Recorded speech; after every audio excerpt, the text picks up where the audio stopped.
नमस्कार दोस्तों, स्वागत है आपका हमारे चैनल पर जहां आपको मिलती है सबसे डरावनी कहानियां जो आपके रोंगटे खड़े कर देंगी। आज की कहानी आपको ऐसी दुनिया में ले जाएगी जहां से लौट पाना नामुमकिन हो सकता है।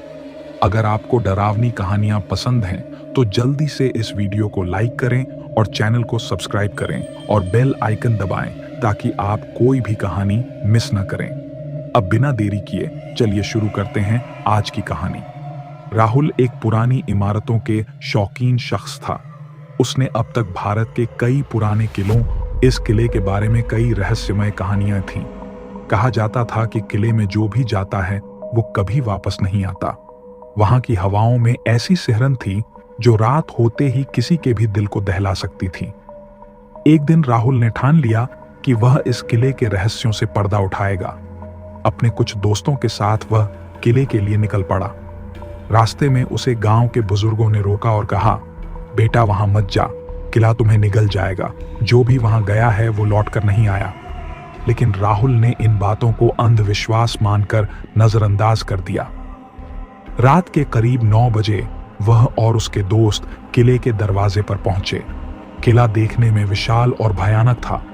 जैसे ही वे अंदर घुसे, ठंडी हवाएं उनके चेहरे पर लगने लगीं। किले के अंदर का माहौल घना और डरावना था।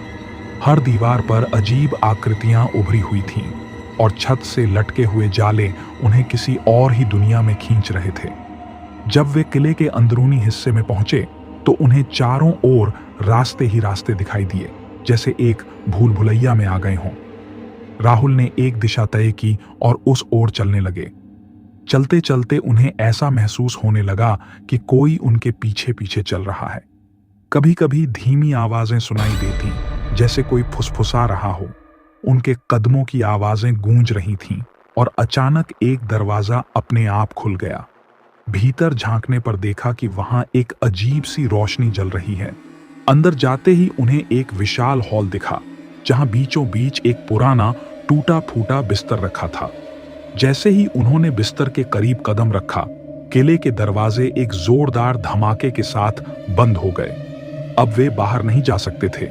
हर किसी के चेहरे पर खौफ साफ झलक रहा था। राहुल के दोस्त विजय ने कहा, हमें यहां से तुरंत निकलना चाहिए, ये जगह सही नहीं लग रही। लेकिन राहुल ने उसे शांत करने की कोशिश की। डरने की जरूरत नहीं है, ये बस हवा के चलते दरवाजे बंद हुए होंगे। पर उनके दिलों की धड़कनें तेज होती जा रही थीं। जैसे जैसे वे किले के अंदर और गहरे जाते गए, अचानक दीवारों पर खून के धब्बे दिखाई देने लगे। उन्हें ऐसा महसूस होने लगा कि दीवारों से कोई उन्हें देख रहा है। एक एक कर उनके सारे दोस्त गायब होने लगे। किसी को कुछ पता नहीं चला कि वे कहां गए। अब राहुल अकेला रह गया था। वह पूरी कोशिश कर रहा था कि बाहर निकल सके, लेकिन हर रास्ता उसे और गहराई में ले जा रहा था। अचानक एक अजीब सी हंसी गूंजने लगी। राहुल ने देखा कि एक पुरानी साड़ी पहने औरत, जिसका चेहरा धुंधला और डरावना था, उसके सामने खड़ी थी। उसके पैर जमीन से ऊपर थे और उसकी आंखों से खून बह रहा था। राहुल की आवाज बंद हो गई। उसके पैर सुन्न हो गए। वह महिला धीरे धीरे राहुल की ओर बढ़ने लगी। राहुल ने भागने की कोशिश की, लेकिन उसके पैर जकड़ गए। वह अपनी जगह से हिल नहीं सका। महिला ने उसके कान में धीरे से कहा, अब तुम भी इस किले का हिस्सा बन चुके हो। राहुल की आंखें खुली रह गईं और उसके शरीर से जान जैसे निकल गई। उसकी चीखें उस रात जंगल में गूंजती रहीं, लेकिन उसे बचाने कोई नहीं आया। और फिर उसी रात भूल भुलैया किले के एक और रहस्य का जन्म हुआ। तो दोस्तों, ये थी आज की कहानी, भूल भुलैया का रहस्य। अगर आप इस तरह की और डरावनी कहानियों को सुनना चाहते हैं तो इस वीडियो को लाइक जरूर करें और चैनल को सब्सक्राइब करें और कमेंट में बताएं कि अगली कहानी किस बारे में होनी चाहिए। तब तक के लिए ध्यान रखिएगा। हो सकता है कि अगली बार जब आप किसी पुराने किले में जाएं तो वहां कोई और भी आपका इंतजार कर रहा हो। धन्यवाद।